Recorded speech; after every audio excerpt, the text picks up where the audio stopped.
तो दोस्तों आज मैं एक्सप्लेन करूंगा हाल ही में ही रिलीज हुई एक बहुत बढ़िया वियतनामीज हॉरर मूवी को, जिसका नाम है वियतनामीज हॉरर स्टोरी, जिसका रियल टाइटल है शुएन मा गान ना।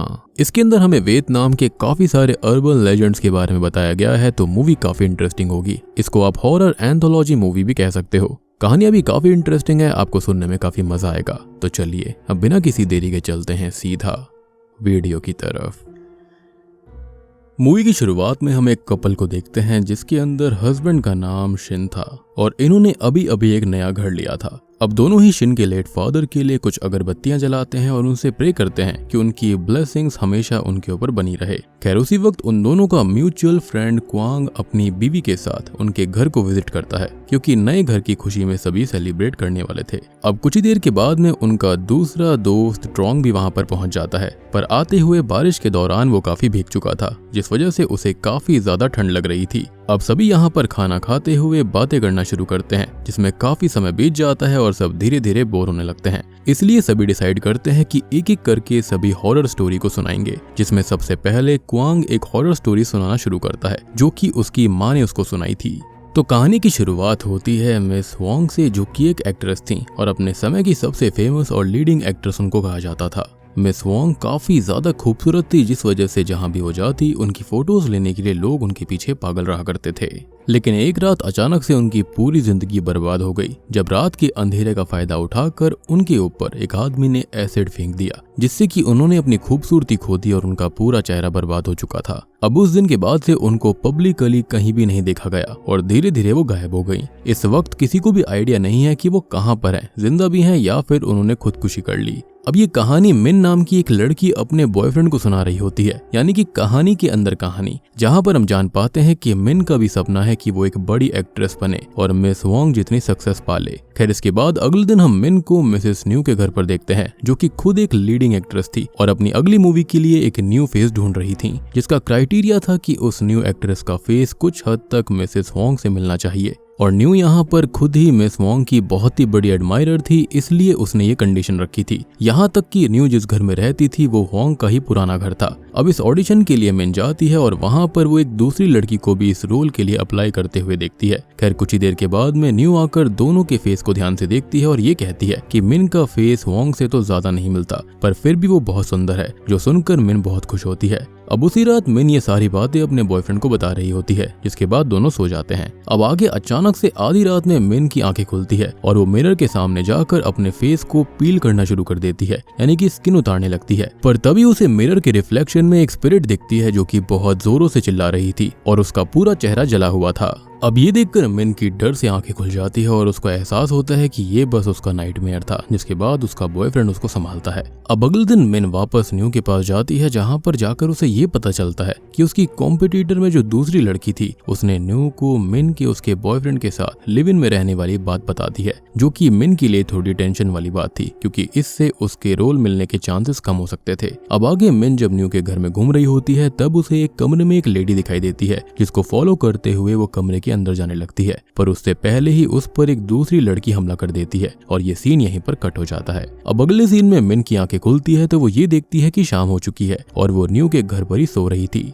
वो जल्दी से न्यू से माफी मांगती है और वहां से अपने घर के लिए निकल जाती है और ये सारी चीजें काफी अजीब थीं। पर तभी घर पहुंचकर उसे याद आता है कि वो अपना पर्स तो वहीं भूल गई, इसलिए वो वापस न्यू के पास जाती है और इस वक्त तक रात हो चुकी थी। अब मिन जब उसके घर के अंदर जाने की कोशिश करती है, तब उसे चिल्लाने की आवाजें घर से सुनाई देती है, लेकिन तभी न्यू का उसे मैसेज आता है कि सब कुछ ठीक है और वो वापस घर लौट जाए। लेकिन उसे कैसे पता था कि मिन उसके घर पर आ रही है। खैर अगले दिन जब मिन वापस न्यू के पास जाती है तो वो शॉक्ड रह जाती है ये जानकर कि न्यू ने उसे अपनी अगली मूवी के लिए सिलेक्ट कर लिया है। पर इसकी दो कंडीशंस थी कि पहले उसे न्यू के साथ ही रहना होगा और दूसरा उसे अपने बॉयफ्रेंड को छोड़ना होगा। और मिन अपने सपने को पूरा करने के लिए बिल्कुल ऐसा ही करती है। अब मिन का उस घर में पहला दिन होता है, तब न्यू उसको बताती है कि यहाँ के दो रूल्स हैं। पहला कि मुझसे बिना पूछे ऊपर वाले कमरे में नहीं जाना और दूसरा कि रात में घर के अंदर नहीं घूमना है। इतना कहकर न्यू उसे एक सूप पीने को देती है, जिसे वो बर्ड नेस्ट सूप कहती है और उसे पीकर मिन सोने चली जाती है। खैर अब मिन को घर में रहते रहते कुछ दिन हो चुके थे और वो ये नोटिस करती है कि न्यू उसका कुछ ज्यादा ही ख्याल रखती है, जैसे कि वो कोई छोटी बच्ची हो। यहाँ पर हम ये भी देख पाते हैं कि न्यू बहुत ही अजीब तरह से मिन के फेस को हमेशा टच करती रहती है, जो कि काफी अजीब बात थी। इनफैक्ट इस पूरी सिचुएशन में ही काफी अजीब चीजें थी। खैर अब एक रात हम जान पाते हैं कि मिन ने अपने बॉयफ्रेंड के साथ रिश्ता नहीं तोड़ा है और वो छुप कर उससे बातें करती है, और इस चीज का आइडिया न्यू को भी हो जाता है। इसलिए मिन फाइनली अपने बॉयफ्रेंड के साथ ब्रेकअप कर लेती है, जिसके बाद अगली सुबह उसका बॉयफ्रेंड उससे बात करने न्यू के घर पर आता है। लेकिन न्यू ये बात मिन को नहीं बताती। उल्टा उसके बॉयफ्रेंड के जाने के बाद में वो कुछ गुंडों को उसके बॉयफ्रेंड को ही मारने के लिए भेजती है, जिस दौरान उसका ट्रक से ही एक्सीडेंट हो जाता है। उसी रात मिन न्यू का दिया हुआ सूप नहीं पीती, क्योंकि उसे धीरे धीरे न्यू पर शक हो रहा था। अब आगे आधी रात में मिन न्यू के कमरे के पास जाती है, जहाँ पर वो उसे अपने फेस के ऊपर की स्किन लेयर को निकालते हुए देखती है, जो कि बहुत ही वियर्ड चीज थी, और उसने ऐसा ही कुछ अपने नाइटमेयर में देखा था, जिसको देखकर वो डर से वहां से भागने लगती है। लेकिन उससे पहले ही वो पकड़ी जाती है। अब मिन की जब आंखें खुलती है तो वो अपने सामने एक लेडी को बंधा हुआ पाती है, जिसके चेहरे के ऊपर की स्किन नहीं थी, और तब वो लेडी न्यू का पूरा सच उसे बताती है। वो बताती है कि जिसे वो न्यू समझ रही है वो न्यू नहीं बल्कि हुआंग है, यानी कि वही फेमस एक्ट्रेस जो कि एसिड अटैक के बाद अचानक गायब हो गई थी, और असल में न्यू वो खुद है। हुआंग उसके चेहरे को लेकर खुद को दुनिया के सामने न्यू बता रही है, यानी कि हुआंग ने रियल न्यू को बांध कर रखा था, उसकी स्किन को खुद के चेहरे पे लगाया ताकि वो न्यू बनकर सबको बेवकूफ बना पाए। और सबसे बड़ी बात कि हुआंग अपनी बॉडी की एज को कम रखने के लिए ब्लैक मैजिक का इस्तेमाल करती है, और हर 20 साल बाद एक सुंदर लड़की को एक्ट्रेस बनाने का झांसा देकर उसे फंसाती है, और उसके फेस को काट कर ब्लैक मैजिक की मदद से अपने फेस पर लगा लेती है। और यही उसने न्यू के साथ में किया, और अब वैसा ही वो मिन के साथ भी करेगी। लगभग 20 साल बीत चुके हैं, इसलिए वो असली न्यू को खत्म कर देगी और मिन का चेहरा लगाकर आगे के 20 साल मिन बन के जिएगी। और इसलिए उसने कहा था कि उसे अकेले रहना होगा, अपने बॉयफ्रेंड को छोड़ना होगा, बेसिकली दुनिया से अलग ही रहना होगा, ताकि उसके बारे में किसी को पता ही ना चले। अब तभी वहां पर हुआंग न्यू को मारने आती है, और मौका देखकर मिन वहां से भाग जाती है, पर पूरा घर हर तरफ से बंद था, इसलिए वो वहां से नहीं भाग पाती। तभी पीछे से हुआंग आती है और मिन उसे ये कहती है कि तुम्हें ये चेहरा चाहिए ना, और इतना कहकर वो अपने चेहरे पर कट मार लेती है, जिसको देखकर हुआंग को बहुत गुस्सा आ जाता है, और वो कई बार नाइफ से मिन को स्टैब करके उसे बुरी तरह खत्म कर देती है, और इसी के साथ मिन का चैप्टर खत्म हो जाता है। खैर अब अगले सीन में हम रियल हुआंग को देख पाते हैं, जिसने न्यू का चेहरा लगा ही लिया था, और उसे एक दूसरी खूबसूरत लड़की के साथ दिखाया जाता है, जिसको वो कहती है कि तुम्हारे चेहरे में मुझे एक फ्यूचर एक्ट्रेस दिख रही है। यानी कि हुआंग अब इस लड़की को अपने ट्रैप में फंसाकर उसका चेहरा इस्तेमाल करने वाली थी, और इसी के साथ ये पहली कहानी खत्म हो जाती है। यानी कि हुआंग अपनी खूबसूरती से इतनी ज्यादा ऑब्सेस्ड हो रखी थी कि वो यहाँ पर जवान लड़कियों को फंसाती, उनका चेहरा खुद के लिए इस्तेमाल करती, ताकि वो हमेशा के लिए जवान रहे और जिंदा रह पाए। और यही रीजन था कि उसका घर भी वही था जो कि हुआंग का था। ऑब्वियस ही बात है कि रियल हुआंग तो वही थी, तो अपने घर में ही तो वो रहेगी और कहाँ रहेगी। यानी कि वो गायब नहीं हुई थी, बस दूसरी लड़कियों का चेहरा खुद के चेहरे पर लगा लिया करती, जो कि सुंदर होती थी, जिससे कि वो हमेशा जवान दिखती रहे। अब हम बढ़ते हैं दूसरी कहानी की तरफ, जो कि दाओ नाम के एक लड़के की थी, जिसे मैजिक करना बहुत पसंद था। दाओ गुब्बारे बेचने का काम भी किया करता था और फ्री टाइम में बच्चों को जादू दिखाया करता था। अब उसी वक्त एक लड़की आकर दाओ से कहती है कि अगर वो उसको मैजिक दिखाएगा तो वो उसे कैंडी देगी, जिस पर वो कहता है कि आज तो ये पॉसिबल नहीं है, लेकिन वो उसे वादा करता है कि वो जल्दी ही उसको मैजिक दिखाएगा। अब आगे दाओ अपने घर लौट आता है, तब अपने पड़ोस में रहने वाली आंट नाम को देखकर वो उसके पास जाता है, जिनसे बात करने पर आंट नाम उसको ये बताती है कि उन्हें मरने से डर लगता है, क्योंकि उसके बाद उन्हें अकेले ही हमेशा रहना होगा, जो बात दाओ को समझ नहीं आती, और वो अपने घर चला जाता है। घर पर हम दाओ के डैड को भी देख पाते हैं, जो कि एक रिचुअल परफॉर्म कर रहे थे, और उसी दौरान वो किसी से माफी भी मांग रहे होते हैं। खैर कुछ ही देर के बाद में दाओ के डैड उसे ये कहते हैं कि उसे ये मैजिक वगैरह बंद करके एक स्टेबल जॉब ढूंढनी चाहिए, जिससे कि वो लोग ऑफरिंग खरीद पाएंगे, जो कि प्रोबेबली रिचुअल में दी जाने वाली ऑफरिंग की बात होगी। अब उसी रात जब दाओ घर से बाहर वॉक पर निकलता है, तब उसे वही छोटी बच्ची वापस मिलती है, जो कि उससे कहती है कि उसने उसे वादा किया था, और इतना कहकर वो वहां से भाग जाती है। जिसके बाद दाओ कुछ खाने के लिए वहीं पास वाले स्टॉल पर बैठ जाता है, लेकिन शॉकिंगली उसे वहां पर एक डीमन खाना सर्व करता है, जिसको देखकर उसकी हालत खराब हो जाती है। पर तभी उसकी आंखें खुलती है और उसको समझ आता है कि ये तो बस उसका एक बुरा सपना था। अब आगे दाओ एक दिन अपने डैड के सीक्रेट रूम में जाता है, जहाँ पर वो रिचुअल परफॉर्म किया करते थे, और वहीं पर उसे एक बॉक्स के अंदर मैजिक से रिलेटेड चीजें मिलती हैं, जिससे कि ये श्योर था कि उसके डैड भी एक मैजिशियन हुआ करते थे।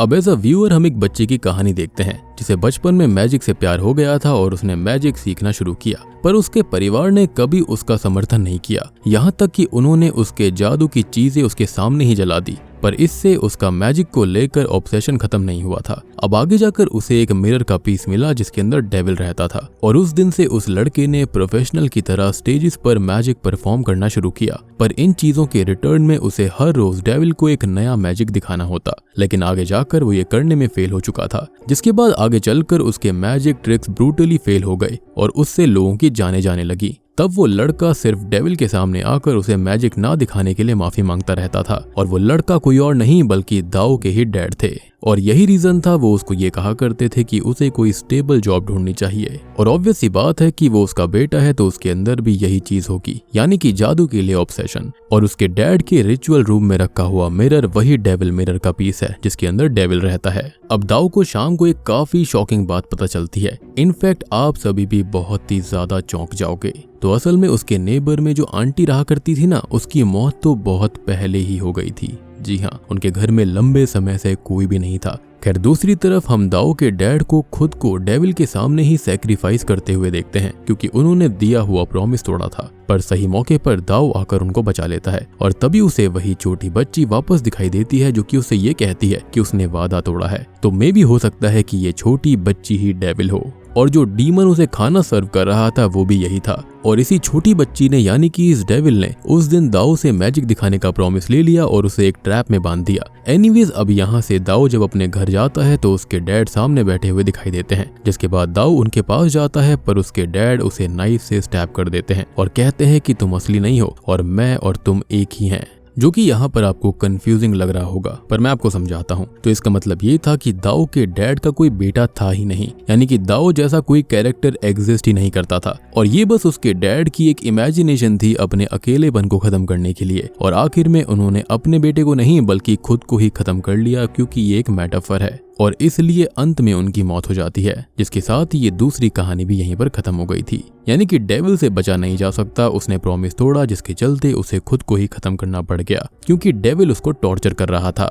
और सबसे बड़ी बात, जिस मैजिक से वो इतना प्यार किया करता था अब वो उसको परफॉर्म नहीं कर सकता था, तो उसके जीने का कोई मकसद रह ही नहीं गया था। अब शिन तीसरी कहानी सुनाना शुरू करता है, और वो कुछ ऐसी थी। कहानी की शुरुआत मिसेस यांग नाम की एक लेडी से होती है, जिन्हें अपनी बहन कुट की बैरिड बॉडी ढूंढनी थी। इसके अंदर जिंग नाम का एक आदमी भी उनकी मदद कर रहा था, और वो उन्हें मिस बेक नाम की एक लेडी के पास लेकर जाता है जो कि एक साइकिक प्रीस्ट होती है। अब बेक उनसे पूछती है कि कुट की जान कैसे गई थी और आज क्यों वो लोग उसकी बॉडी को ढूंढ रहे हैं, जिसमें बेक को कोई खास जवाब तो नहीं मिलता, पर वो लोग उसे मिस कुट की एक फोटो देकर चले जाते हैं। अब रात में बेक को एक नाइटमेयर आता है जिसके अंदर एक डरावना डीमन उसे हॉन्ट कर रहा था, और बेक ये देखकर जाग जाती है और उसको समझ में आता है कि ये सब मिस कुट की फोटो की वजह से हो रहा था। इसलिए बेक उससे कनेक्ट होने की कोशिश करती है और पूछती है कि उनकी बॉडी कहाँ पर है, जिस पर बेक को एक जगह का विजन भी आता है। अब अगले दिन बेक उसी जगह पर जाती है जहाँ पर एक घर के अंदर एक लेडी उसे कहती है कि उसे यहाँ से चले जाना चाहिए, और जो वो ढूंढने आई है वो नहीं ढूंढना चाहिए, वरना ये उसके लिए खतरनाक हो सकता है। पर ये सब सुनने के बावजूद भी बेक अपनी खोज को जारी रखती है और किसी तरह एक ऐसी जगह पर पहुंच जाती है जहाँ पर उसको ये लगता है कि यहाँ पर कुट की बॉडी हो सकती है।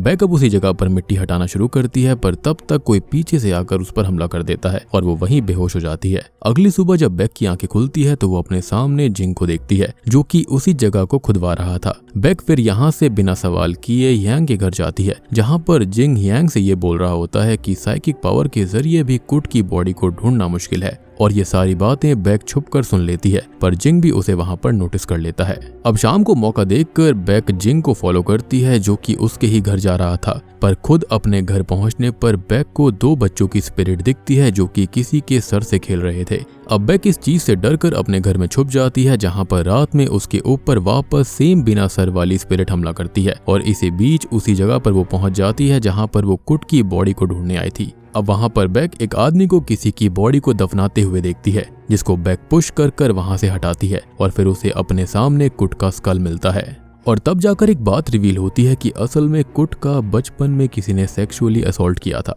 जिसने फिर उसका गला काट कर उसे दफना दिया, और यही रीजन था कि बेक को बिना सर वाली स्पिरिट बार बार दिखती थी। अब तभी वो आदमी पीछे से आकर बैक का भी गला काट देता है, लेकिन इससे उसकी मौत नहीं होती, उल्टा उसे अपने सामने कुट की स्पिरिट दिखती है जो कि उसके अंदर आ जाती है। और तभी वहां पर हियांग और जिंग भी पहुंच जाते हैं, जिनको फाइनली अब कुट की बॉडी मिल चुकी थी। और दोस्तों अब यहाँ पर खुलते हैं इस कहानी के असली पत्ते। असल में बैक कुट की ही स्पिरिट थी और बैक जैसी कोई लेडी एग्जिस्ट ही नहीं करती, और ये बात जिंग को पहले से ही पता थी। जिंग खुद एक साइकिक प्रीस्ट था जिसे कुट की बॉडी को ढूंढने का काम मिला था, लेकिन उसके हिसाब से बात ये थी कि अगर हम किसी की बॉडी की स्पिरिट को ही ढूंढ ले तो वो अपने आप ही बॉडी को भी ढूंढ लेगी, और होता भी ऐसा ही है। कहानी के अंत में हियांग कुट को रेस्पेक्टफुली श्रद्धांजलि देती है, जिसके बाद कुट की स्पिरिट वहां से चली जाती है और तीसरी और आखिरी कहानी यहीं पर खत्म हो जाती है। यानी कि यहाँ पर मिसेस हियांग खाली अपनी बहन की बॉडी को ढूंढकर उसको एक श्रद्धांजलि देना चाहती थी, यानी कि उसकी स्पिरिट को रेस्ट इन पीस करना चाहती थी।